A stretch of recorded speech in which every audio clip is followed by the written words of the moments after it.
बच्चों, welcome back to my YouTube channel all class update में आप सभी का बहुत बहुत स्वागत है। आशा करती हूँ आप सभी बहुत अच्छे होंगे, आप लोगों की पढ़ाई भी बहुत अच्छी चल रही होगी।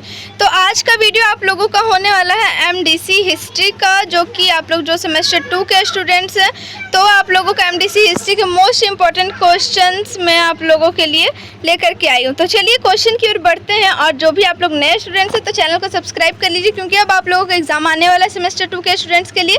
तो वीडियो अब रेगुलर आते रहेंगे, बस आप लोगों को कंटेंट आप लोगों को बताना है कि किस टॉपिक पे वीडियो चाहिए, ठीक है। तो आप लोग मुझे कमेंट बस कर दीजिएगा और चैनल को सब्सक्राइब कर लीजिए, वीडियो को ज़्यादा से ज़्यादा शेयर कीजिए। तो यहाँ पे आप लोग सिलेबस देख सकते हैं, ये सिलेबस आप लोगों का है। यहाँ पे इंग्लिश में दिया हुआ, लेकिन आप लोग को मैंने हिंदी में भी अपलोड करके रखा है। सिलेबस आप लोग देख सकते हैं जा करके।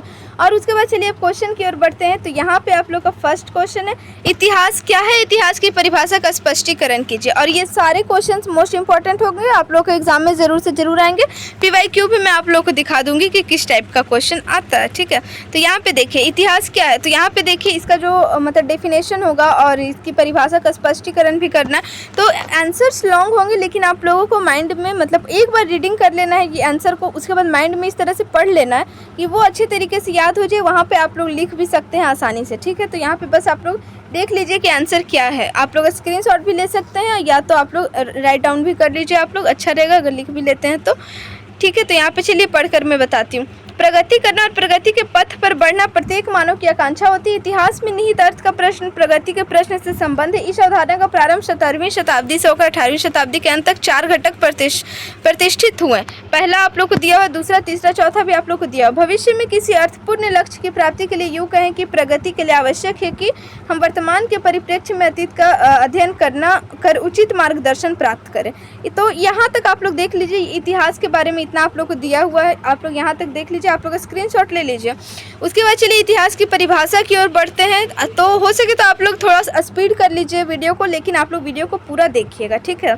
इतिहास की परिभाषा, यहाँ पे चलिए इतिहास की परिभाषा को पढ़ लेते हैं। तो इतिहास की परिभाषा क्या होती है, तो ये देखिए, आंग्ल व ग्रीक से उत्पत्ति। इतिहास अंग्रेजी शब्द हिस्ट्री से बना है। हिस्ट्री शब्द का उद्गम ग्रीक शब्द हिस्ट्री से हुआ, जिसका अर्थ वास्तविक रूप से क्या घटित हुआ है, अर्थात जानना या ज्ञात करना। हिस्ट्री शब्द का सर्वप्रथम प्रयोग यूनानी इतिहासकार हेरोडोटस ने किया था।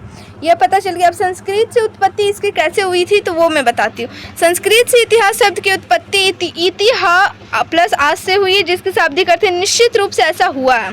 सामान्य शब्दों में इतिहास का शाब्दिक अर्थ है मानव जाति का अतीत है, वो सभी स्टूडेंट्स को पता। उसका इतिहासकारों से मत भिन्नता, इतिहासकारों ने मतलब उन लोगों की भिन्नता मतलब उत्पन्न हुई थी, तो वो आप लोग को यहाँ पे दिखाया गया। देखिए, इतिहास के अर्थ में परिभाषा को स्पष्ट करते हुए विभिन्न इतिहासकारों ने अपने शब्दों में निम्नलिखित अभिमत व्यक्त किए हैं। तो सारे इतिहासकारों ने अपने अपने अकॉर्डिंग ही अपना परिभाषा दिया है हिस्ट्री का कि व्हाट इज हिस्ट्री। तो यहाँ पे आप लोगों में दिखाती हूँ। ऑप्शन के शब्दों में इन्होंने कहा इतिहास घटनाओं या विचारों की उत्पत्ति का एक संबंध विवरण है। चलिए ये भी ठीक है। हेनरी जॉनसन के अनुसार इतिहास विस्तृत रूप से प्रत्येक घटना जो कि कभी घटित हुई, ये भी सही है। जॉन ह्यू जिंगा के शब्दों में इतिहास का वो बौद्धिक स्वरूप है जिसमें सभ्यता अपने अतीत को चित्रित करती है। व्यू जी घाटे के शब्दों में इतिहासकार हमारे संपूर्ण अतीत का वैज्ञानिक अध्ययन तथा ज्ञात प्रमाण है। आप लोग स्क्रीनशॉट जरूर लेते जाइएगा, या तो राइट डाउन कर लीजिए कॉपी में, ठीक है। उसके बाद चलिए इसके बाद आप लोग को कोई भी, मैं क्योंकि आप लोग को रेगुलर कंटेंट दूंगी, आप लोग को कोई बुक वगैरह कुछ भी नहीं खरीदना होगा, बस मेरे कंटेंट से आप लोगों को पूरा कंप्लीट हो जाएगा। एग्जाम में आप लोग का क्वेश्चन जरूर भिड़ेगा, ठीक है, आ ही जाएगा आप लोग का क्वेश्चन। गेरोन्स्की के अनुसार इतिहास मानव अतीत के उस बिंदु के प्रारंभ काल का अभिलेख है जब से लिखित अभिलेख प्राप्त होता है। इतिहास मानव सभ्यता का अभिलेख है, ठीक है। यहाँ तक आप लोग ले लीजिए स्क्रीनशॉट। अब चलिए आगे बढ़ते हैं। तो आगे यहाँ पे आप लोग को मैं दिखा दे रही हूँ, ये देखिए। फिर आप लोग को कुछ इतिहासकारों के बारे में और दिया है, तो यहाँ तक आप लोग स्क्रीनशॉट लेते जाइए, क्योंकि उतना अगर मैं पढ़ना स्टार्ट कर दूँगी तो आप लोगों का बहुत ही लंबा वीडियो हो जाएगा, जो कि स्टूडेंट्स देखना भी पसंद नहीं करेंगे। इसलिए आप लोग यहाँ तक देख लीजिए, ठीक है। स्क्रीनशॉट ले लिए होंगे। तो चलिए अब आगे की ओर बढ़ते हैं। ये फिर ले लीजिए, इतिहास की विस्तृत परिभाषा भी दिया गया है कि इतिहास की विस्तृत परिभाषा क्या है। यहाँ पे मैं एक चीज़ आप लोग को पढ़ के बताना चाहती हूँ, ये आप लोग पहले ले लीजिए, ठीक है।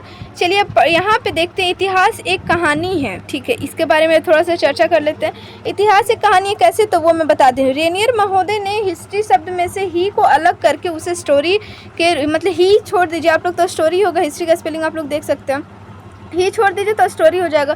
तो स्टोरी कहानी के रूप में प्रस्तुत किया, इसलिए इतिहास को कहानी भी कहा जाता है। तो अतः उन्होंने इतिहास के विकास को कहानियों के अन्वेषण के साथ संबंध किया। रेनियर की तरह ट्रेवेलियन, पेरिने, त्यूजिंगा, एलिवर, ये जितने भी आप लोगों को नाम यहाँ पे बताया जा रहा है सारे इतिहासकार ही हैं, ठीक है। आदि ने भी इतिहास को अपनी कहकर भी परिभाषाबद्ध किया। जी.एम. ट्रेवेलियन ने इतिहास को अपने अपरिवर्तनीय अंश में एक कहानी की संज्ञा दी है। हेनरी पिरेने के अनुसार इतिहास समाज में रहने वाले मनुष्यों के कार्यों उपलब्धियों की कहानी है। फ्रेंच इतिहासकारों ने भी इतिहास को स्मरणीय घटनाओं की कहानी माना था। डच इतिहासकार त्विजिंगा ने भी इतिहास को अतीत की कथात्मक घटनाओं का उल्लेख माना है। तो आप लोग को पता चल गया इतिहास एक कहानी है, तो वो कैसे है तो आप लोग को पता चल गया, इतना आप लोग को पता होगा। तो आप लोग इतना स्क्रीनशॉट ले लीजिए। उसके बाद चलिए अब नेक्स्ट आगे बढ़ते हैं। इसी में आप लोग का दूसरा टॉपिक है इतिहास ज्ञान है। इतिहास हिस्ट्री इज नॉलेज। अब ज्ञान कैसे है तो वो भी आप लोग यहाँ से यहाँ तक पढ़ करके समझ सकते हैं। तो यहाँ पे ये बताया गया कि इतिहास ज्ञान है, ठीक है। आप लोग यहाँ तक स्क्रीनशॉट ले लीजिए तो आप लोग को पता चल जाएगा। उसके बाद आगे देखते हैं क्या है इतिहास। यहाँ पे इतिहास सामाजिक विज्ञान है। तो आप लोग को पता चल गया इतिहास कहानी भी है, इतिहास ज्ञान भी है, और ये आप लोग का इतिहास सामाजिक विज्ञान है। तो चलिए ये इतना आप लोग देख लीजिए इतिहास सामाजिक विज्ञान कैसे है, तो यहाँ पे आप लोग को बताया गया। तो इतना भी आप लोग लिख लीजिए या तो स्क्रीनशॉट ले लीजिए। चलिए उसके बाद चौथा पॉइंट है विचार प्रधान इतिहास। तो विचार प्रधान इतिहास मतलब इतिहास बहुत ही मतलब प्रधान है। तो वो कैसे है यहाँ पे दिया गया। यह ठीक कहा जाता है कि मानव नहीं बल्कि उसका मस्तिष्क इतिहास गढ़ता है, ठीक है। तो ये सही बात है। आप लोग यहाँ से यहाँ तक इस पॉइंट का आप लोगों का 4th नंबर पॉइंट का इतना दिया हुआ। और लास्ट पॉइंट आप लोगों का है आप लोग का 5th पॉइंट समूचा इतिहास समसामयिक इतिहास होता है। तो ये आप लोगों को बताया गया है 5th पॉइंट में। तो इतना आप लोगों का क्वेश्चन नंबर 1 का आंसर है। तो आप लोग इतना स्क्रीनशॉट लेते जाइए या तो आप लोग कॉपी में नोट कर लीजिए तो बहुत अच्छी होगी। उसके बाद दूसरा क्वेश्चन आप लोगों को मैं दिखाती हूँ। दूसरा क्वेश्चन है आप लोग का इतिहास की प्रकृति की विवेचना कीजिए। तो इतिहास की प्रकृति क्या है, discuss the nature of history. आप लोग यहाँ पे देख सकते हैं। तो यहाँ पे आप लोगों को आंसर इसका भी मैं दिखा दे रही हूँ, आप लोग उसे भी नोट डाउन कर लीजिएगा। तो देखिए इसका आंसर क्या है। प्रारंभ में इतिहास में केवल अतीत के लेखन पर विचार किया जाता था, परंतु आजकल इसका अध्ययन आलोचनात्मक एवं वैज्ञानिक पद्धति से किया जाता है। आज इतिहासकार वस्तुनिष्ठ पद्धति से घटनाओं का अध्ययन करते हैं। उसका मुख्य उद्देश्य अतीत की घटनाओं की जानकारी प्राप्त करना है, उनका मूल्यांकन करना है। तो इसी तरह से आप लोग को इतना दिया हुआ है। तो इतना आप लोगों को ज़रूरी नहीं कि यही पॉइंट्स आप लोग को लिखना, बस आप लोग पढ़ करके देख लीजिए आपके माइंड में कौन कौन से वर्ड मतलब रहते हैं, उसी टाइप से बस सेंटेंस आप लोगों को बनाकर वहाँ पर एग्जाम में लिख देना है, ठीक है। तो आप लोग यहाँ तक पढ़ लिए होंगे। अब इसी का आंसर आगे मैं दिखाती हूँ आप लोगों को। तो यहाँ पे देखिए यहाँ पे कुछ पॉइंट्स हाईलाइट किया हुआ है। ये इंपॉर्टेंट पॉइंट्स है जो कि ऑब्जेक्टिव भी आप लोगों का 5 क्वेश्चंस पूछे जाते हैं, तो उसमें आप लोगों के लिए ये मोस्ट इंपॉर्टेंट होगा। तो आप लोग ये भी नोट डाउन कर लीजिएगा तो अच्छा होगा। उसके बाद चलिए यहाँ पे है ऐतिहासिक तथ्यों से मिश्रित न, परंतु वास्तविकता यह है कि लेखन के समय इतिहासकार पूरी तरह से पक्षपातपूर्ण नहीं हो सकता। उसके कार्य में उसके पूर्वाग्रह स्पष्ट दिखाई पड़ते हैं। उसके बाद पूर्वाग्रह का प्रभाव क्या पड़ता है तो वो यहाँ पे आप लोग को दिया हुआ है। और इसमें जो पॉइंट्स हाईलाइट किया हुआ है वो मैं आप लोग को पढ़ करके सुना देती हूँ, क्योंकि ये मोस्ट इंपॉर्टेंट मतलब पॉइंट्स आते हैं जो कि ऑब्जेक्टिव में पूछ लिए जाते हैं। E.H. कार ने भी लिखा है इतिहासकार के लिए जितना संभव होता है अपने अतीत के अनुभव के आधार पर उस भाग की छानबीन करता है। तो ये आप लोग को इस टाइप से क्वेश्चन पूछा जाएगा ऑब्जेक्टिव में। ये जो आप लोग का कथन है ये दे दिया जाएगा और पूछेगा ये किसने कहा था। तो E.H. कार ने लिखा है, ये आप लोग ये नोट कर लीजिएगा, ठीक है। तो यहाँ पे आप लोग देख लीजिए पूर्वाग्रह का प्रभाव किस तरह से पड़ता है इतिहास पर।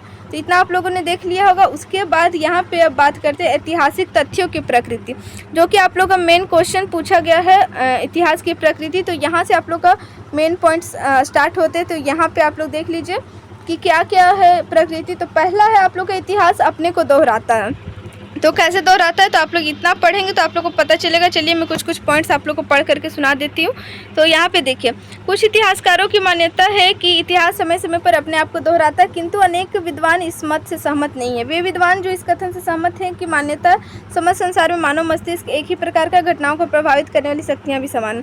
तो इसका मतलब ये हुआ कि बहुत सारे जो इतिहासकार है विद्वान है उन लोगों का मानना था कि इतिहास खुद को दोहराता है, और बहुत सारे का कि विद्वानों ने कहा कि इतिहास खुद को नहीं दोहराता। क्योंकि उन्होंने ऐसे इसलिए कहा कि दोहराता है, ऐसा उन्होंने इसलिए कहा क्योंकि हर एक जो मतलब मनुष्य होते हैं उसका मस्तिष्क एक ही होता है और जो घटनाओं को प्रभावित करने वाली शक्तियाँ भी एक होती है, इसलिए वो खुद को दोहराता है। ऐसा मतलब पहले के जो इतिहासकार थे उन्होंने ऐसा कहा था। तो इतना आप लोग देख लीजिए। इसके बाद मतलब स्पष्ट होता है कि इतिहास सदैव अपने को दोहराता है। ठीक है, यहाँ तक आप लोगों को पता चल गया। कुछ एग्जाम्पल्स भी दिए हुए हैं कैसे दोहराता। तो जैसे देख सकते हैं यहाँ पे है, नेपोलियन एवं हिटलर की आक्रामक नीति टिकाऊ सिद्ध नहीं हुई। इसी प्रकार 3वीं शताब्दी ईसा पूर्व कलिंग युद्ध में भी यह प्रमाणित करता है कि शक्ति कभी उचित नहीं हो सकती। तो इससे मतलब स्पष्ट होता है कि इतिहास सदैव अपने को दोहराता रहता है। ठीक है, उसके बाद जो दूसरा, ये आप लोग का पॉइंट था कि इतिहास खुद को दोहराता है। और दूसरा पॉइंट दूसरे जो विद्वानों ने कहा था कि इतिहास खुद को नहीं दोहराता है, तो उनके अकॉर्डिंग ये पॉइंट्स है। ठीक है, तो आप लोग ये भी देख लीजिए, इतना आप लोग को लिख लेना है। आप लोग इसे पढ़ लीजिए, नोट कर लीजिए तो अच्छा होगा। उसके बाद देखिए यहाँ पे आप लोगों का और भी पॉइंट्स है।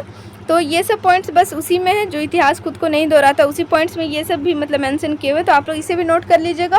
और इसमें भी एक पॉइंट्स हाईलाइट किया हुआ है, ये भी मोस्ट इंपॉर्टेंट है। जैसा कि आप लोग देख सकते हैं, ट्रेवेलियन का मत है इतिहास अपने को दोहराता है परंतु वह कभी पूर्णतया नहीं दोहराता है। तो ये आप लोग का दे दिया जाएगा, इतिहास अपने को दोहराता है परंतु वह कभी पूर्णतया नहीं दोहराता। ये किसका कथन है?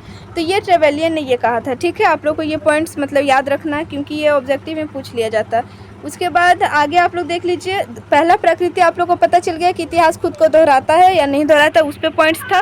और दूसरा प्रकृति है इतिहास की चक्रीय अथवा रैखिक प्रकृति। तो इतिहास की चक्रीय एक प्रकृति होती है या तो रैखिक प्रकृति। तो ये आप लोगों को ये भी मतलब इतिहास की प्रकृति में है, तो उसके बारे में फिर थोड़ा डिस्कस कर लेना है। तो इतना आप लोग को देख लीजिए, ये आप लोग को बताया गया है कि कैसे इतिहास की मतलब जो प्रकृति होती है वो चक्रीय होती है या फिर रैखिक होती है। तो यहाँ पे आप लोग को बताया गया, इतना आप लोग देख लीजिए। उसके बाद यहाँ पे आगे है, तुगो और कॉन्डरे ने विकास के विचार की पुष्टि की है। इसी में बस उसी पॉइंट्स में आप लोग को इतना भी है, तो ये भी आप लोग देख लीजिए। और एक लास्ट पॉइंट है अनंत वार्ता, ये भी अनएंडिंग डायलॉग है, ये आप लोगों का भी इसी पॉइंट्स में है, उसकी इतिहास की प्रकृति में भी। तो ये भी आप लोगों को पढ़ लेना। ठीक है, इतना आप लोग बस नोट करते जाइएगा। तो यहाँ तक नोट कर लिए होंगे। अब यहाँ इसके बाद बस थोड़ा सा और आप लोग के बस इसका आंसर बचा, वो आप लोग देख लीजिए। फिर उसके बाद आप लोगों का क्वेश्चन नंबर 2 का एंड हो जाएगा और आप लोगों का फिर नेक्स्ट क्वेश्चन जो होगा उसके बाद मैं नेक्स्ट वीडियो में आप लोग के लिए लेकर के आऊँगी। तो यहाँ पे इतना तक आप लोग का लास्ट इसका आंसर है, तो आप लोग यहाँ तक नोट कर लीजिए। और जो नेक्स्ट क्वेश्चन मैं आप लोग के लिए लाऊंगी वो रहेगा, इतिहास के साहित्यिक स्रोतों का वर्णन करें, पुरातात्विक स्रोत। इसी तरह से बहुत सारे मोस्ट इंपॉर्टेंट क्वेश्चन है मैं नेक्स्ट वीडियो में आप लोग के लिए लाऊंगी। तो वो सब आप लोग को इसी चैनल के माध्यम से मिलेगा। तो आप लोग चैनल को सब्सक्राइब कर लीजिए, वीडियो को ज़्यादा से ज़्यादा शेयर कीजिए और हो सके तो लाइक भी कर दीजिएगा। तो मिलती हूँ नेक्स्ट वीडियो में, तब तक के लिए बाय बाय। कमेंट कर दीजिएगा किस टॉपिक वीडियो चाहिए होगा, कुछ डाउट्स है तो वो भी आप लोग कमेंट कर सकते हैं। Bye bye.